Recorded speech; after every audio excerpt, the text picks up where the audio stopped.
So Rashida Talib released a video here about the Michigan primary, and this is raising quite a few eyebrows. This is getting quite a bit of attention. So let me play it for you, and then you'll see the thing that's making heads explode. Let's watch. It's Congresswoman Rashida Talib. I'm here at the Ford Civic Center in the city. By the way, nice. Apparently, she's talking in the middle of a hurricane. I don't know if you can even hear what she's saying. I wanted to remind everyone, please, know that you can early vote today until February 17th. They are open here, specifically here from 9 to 5. Check with your local clerks. There are early voting all throughout the 12th Congressional District. It is important, as you all know, to not only march against the genocide, not only make sure that we're calling our members of Congress and local electeds and passing city resolutions all throughout our country. It is also important to create a voting bloc, something that is a bullhorn to say enough is enough. We don't want a country that supports wars and bombs and destruction. We want to support life. We want to stand up for every single life killed in Gaza. I want you to think of El Shama. I want you to think of Rima. I want you to think of Sidra. I want you to think of all of the amazing young children and the people, again, lives were lost in Gaza. This is the way you can raise our voices. Don't make us even more invisible. Right now, we feel completely neglected and just unseen by our government. If you want us to be louder, then come here and vote uncommitted. That last 2 seconds is the one that everybody's like, oh, no, she didn't. Yes, she did. So in other words, she's saying in the primary, don't vote for Joe Biden. Don't do it. Vote uncommitted. So we've seen these strategies and these movements pop up in different states in reaction to Joe Biden arming and funding Israel as they committed genocide in Gaza. And in some states they have, hey, write in no confidence or check uncommitted or there's all these different things. When Marianne was in, a lot of people who wanted a ceasefire would vote for Marianne because she's in favor of a ceasefire. Now Marianne has dropped out. Cenk Uygur is still running, even though he's got court cases as to whether or not he can be on the ballot in various places, but he's running. He's now dedicated his campaign all about a ceasefire. He's like, he is the anti-ceasefire guy, or excuse me, he's the pro-ceasefire guy. He's the anti-genocide in Gaza guy. This is now like the basis of what he's turned it into, like a single issue campaign. So there's all these different strategies, and it's an attempt to get a message across to Biden.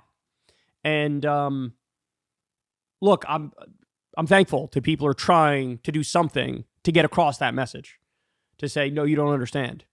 This is not only a moral and ethical loser for you, where there's blood on your hands, a tremendous amount of it, by the way, but this is also politically going to be the nail in your coffin if you don't get it together.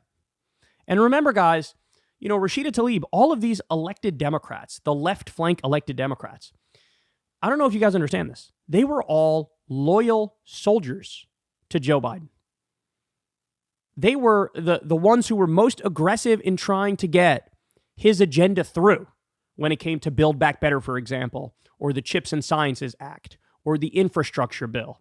They were the ones who were taking on the Joe Manchins and the Kirsten Sinemas and the obstructionists who wanted to water it down or change it or vote against it. Or they were the ones who were on the front lines fighting for Joe's agenda. And what's the thanks that they get? Joe Biden decides, I'm going to arm and fund Netanyahu as he commits a genocide in Gaza. And when you have all this popular outrage, this groundswell of support in favor of Palestinians, I'm just going to pretend like I don't see it. And I'm going to keep arming Israel. I'm going to keep funding Israel. And I'm going to keep giving them a green light behind the scenes, while in public I wag my finger and say, I'm not exactly for exactly how you're doing this genocide. This is the thanks that they get. And so they're trying to use whatever tool they have available to get their voices heard. So look, I understand the whole let's vote non-committed. And I guess in some states they have a box you check, which is non-committed, which is to get a message across. Me personally, I'm always going to be more in favor of go for a candidate who has the better ideas. And in this instance, whatever you think of him on a variety of other issues, in this instance, now Cenk is saying, I'm a single issue guy, and it is to end the genocide in Gaza and get a ceasefire. And so I don't know why you wouldn't just, look, he's not even going to be on the ballot in a bunch of places, but just write in. Cenk Uygur. Not the easiest name to write in, not the easiest name to spell, but it's Cenkyugyur. And I don't know why people wouldn't go in that direction instead, right? So, but that's me personally. If you feel like uncommitted is better, by all means, do whatever you're going to do. But one thing's for sure, I am with Rashida Talib, especially in the primary, that you can't reward the guy who's doing a historic atrocity. That should be obvious, right? That should be obvious. Because even all those resistance liberal arguments that they apply in the general of like, oh, you're helping Trump and all that obviously doesn't apply in the primary. There's not even a stretch of an argument to say that in the primary. So you can't stop putting the onus on people who want a genocide to stop and start putting the onus on the guy facilitating the genocide. He's got to change course. He's got to change strategies. He's got to wake the hell up. I mean, he was cruising along and he had a number of pieces of legislation that got through and helped people, and he was doing all right. And then he decided to blow it all. Number one, he let the social safety net expansions go away when the pandemic ended. And then number two, just going to arm the government that's carpet bombing babies on a regular basis. And then all the goodwill is lost. The support in the Arab American and Muslim American community, it was over 60% support for Joe Biden.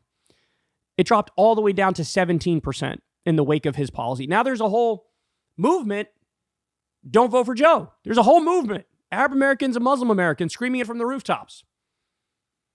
And stubborn old Joe, bullheaded, charging ahead anyway, listening to the Israel lobby, listening to Netanyahu, and here we are. And people are gonna finger wag and get mad at Rashida Talib when she is she knows people who were killed. She is Palestinian. She has family members there. Okay, what are we talking about here? It's incumbent on her to support the guy who's giving arms and weapons to the government that's killing people like her grandma and her family? Get out of here, man. Get out of here.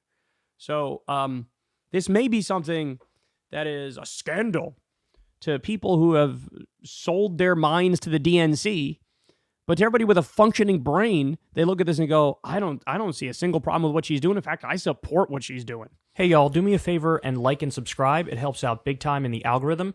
Click the bell as well for notifications when videos drop, and watch that video on screen right now. You know you want to.